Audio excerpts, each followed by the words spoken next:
Exercise 6.4 का ये रहा प्रश्न 4, जो हम लोग दीर्घ उत्तरीय प्रश्न के अंतर्गत बनाएंगे।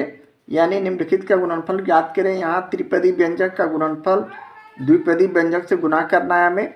पहला में त्रिपदी व्यंजक और द्विपदी व्यंजक में गुणा करना है। तो चलें इस तरह के प्रश्न का हम लोग सीधे गुणनफल करते हैं। प्रश्न 4 का ये रहा पहला प्रश्न। गुणनफल लिखते हुए हम प्रश्नों को इस तरह लिखेंगे जिस तरह प्रश्न दिया हुआ हमारे बुक में, यानी a square minus a b plus b square a plus b. उसी तरह हम ए लिखे और प्रश्न को a square minus a b और प्लस बी स्क्वायर, और प्लस है तो प्लस का चिन्ह दिया, और b a square minus a b और प्लस बी स्क्वायर। इस तरह लिखने के बाद ए को ए स्क्वायर से गुना करेंगे तो हमारा संख्या हो जाएगा ए क्यू। माइनस है तो माइनस, ए को ए बी से गुना करेंगे तो ए स्क्वायर बी, प्लस तो प्लस, ए को बी स्क्वायर से गुना करेंगे तो हमारा ए बी स्क्वायर। इसी तरह प्लस का चिन्ह देते हुए बी को ए स्क्वायर से गुना करेंगे तो हमारा ए स्क्वायर बी, माइनस उसी तरह बी को ए बी से गुना करेंगे तो A B square, plus B को बी स्क्वायर से गुना करेंगे तो बी क्यू। अब हम लोग इसे सजाकर सजातीय के पास लाते हैं, यानी एक को एक विजातीय संख्या है। माइनस ए स्क्वायर बी, हमारा ए स्क्वायर बी यहाँ है तो प्लस ए स्क्वायर बी। इसी तरह प्लस ए बी स्क्वायर और हमारा माइनस ए बी स्क्वायर एक जगह लिख दिए, और प्लस बी क्यू हमारा बच गया विजातीय संख्या।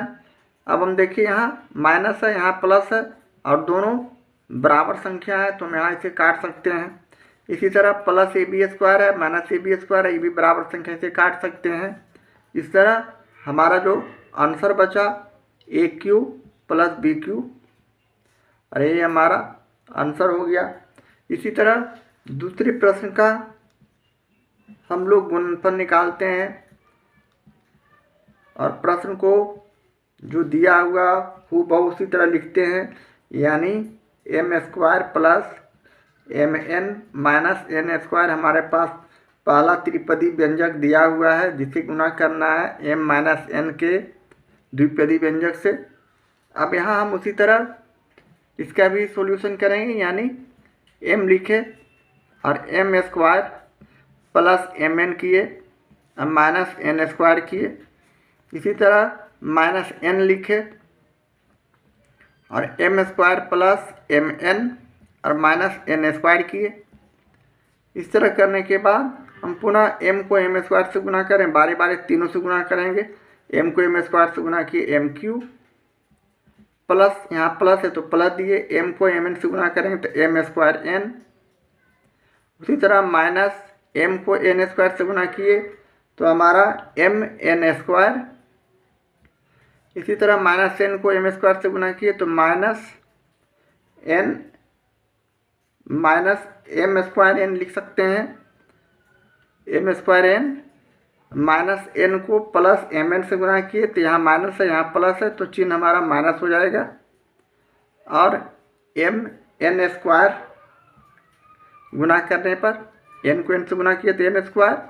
अब यहाँ माइनस है यहाँ माइनस है तो यहाँ प्लस हो जाएंगे। एन को एन स्क्वायर से गुना किए तो एन क्यू। अब हम लोग सजातीय को एक जगह करते हैं, यानी एम एस क्यू हमारा विजातीय संख्या इसी तरह लिख दिए, प्लस एम स्क्वायर एन और हमारा माइनस एम स्क्वायर एन यहाँ है। इसी तरह माइनस एम एन स्क्वायर और यहाँ माइनस एम एन स्क्वायर और प्लस एन क्यू। यहाँ हमने सजातीय को सजा के लिख दिया है। अब यहाँ प्लस और माइनस है और दोनों संख्या बराबर है, तो माइनस प्लस रहने पर अगर हमारा बीजीय व्यंजक इक्वल हो बराबर हो तो हम उसे सीधे काट देंगे, और बाकी बचे को हम उसी तरह लिख देंगे, यानी एम क्यू। माइनस और माइनस ये दोनों माइनस माइनस में है, यानी ये 2mn हो जाएंगे। 2mn² हो जाएंगे और प्लस n³ और ये हमारा आंसर हो जाएगा। इस तरह दूसरे प्रश्न का सॉल्यूशन के बाद अब हम लोग चलते हैं प्रश्न 3 का सॉल्यूशन पर। इसका भी हम लोग उसी तरह गुणनफल लिखेंगे और प्रश्न को उसी तरह हम लिखेंगे तीसरे प्रश्न का, यानी a + b + c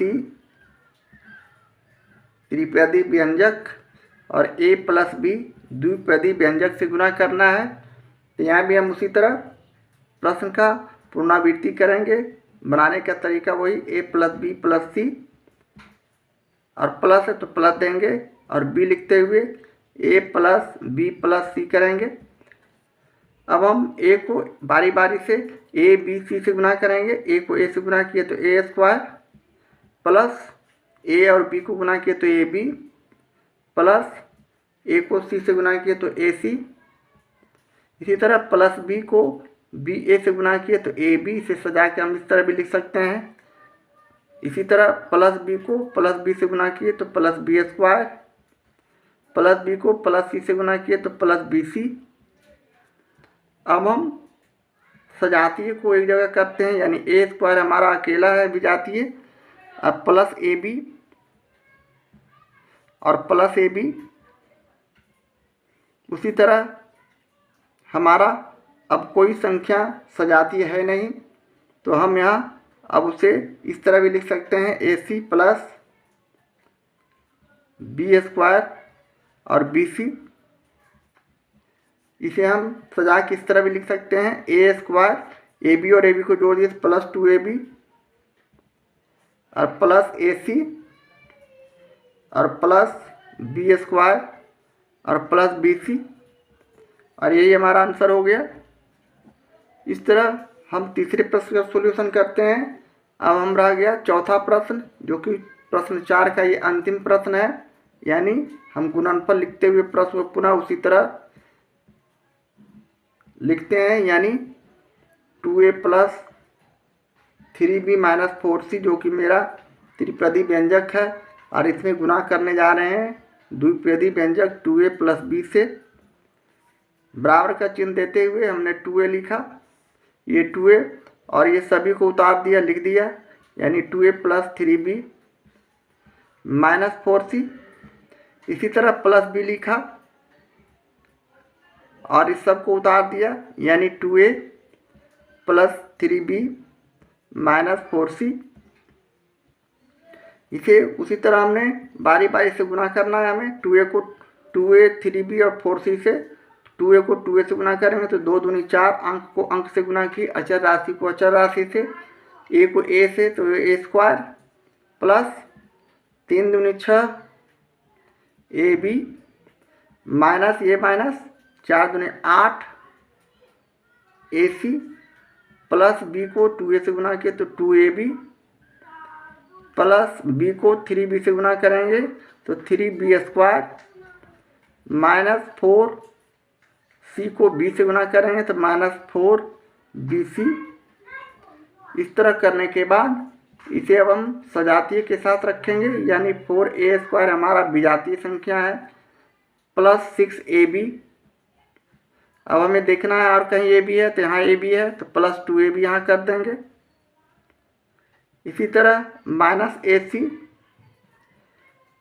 -8ac बच जाएंगे और प्लस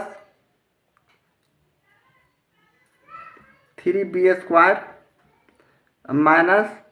-4bc हमारा सभी विजातीय संख्या उसी तरह लिख दिए। अब हम 4a² और 6 और 2 ये दोनों को जोड़ दिए तो 8ab। इसी तरह -8ac को लिख दिए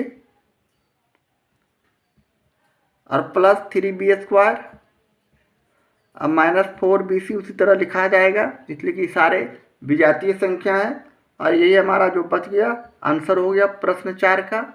इस तरह हम 1 to 4 प्रश्न 4 का सॉल्यूशन इसी तरह करते हैं।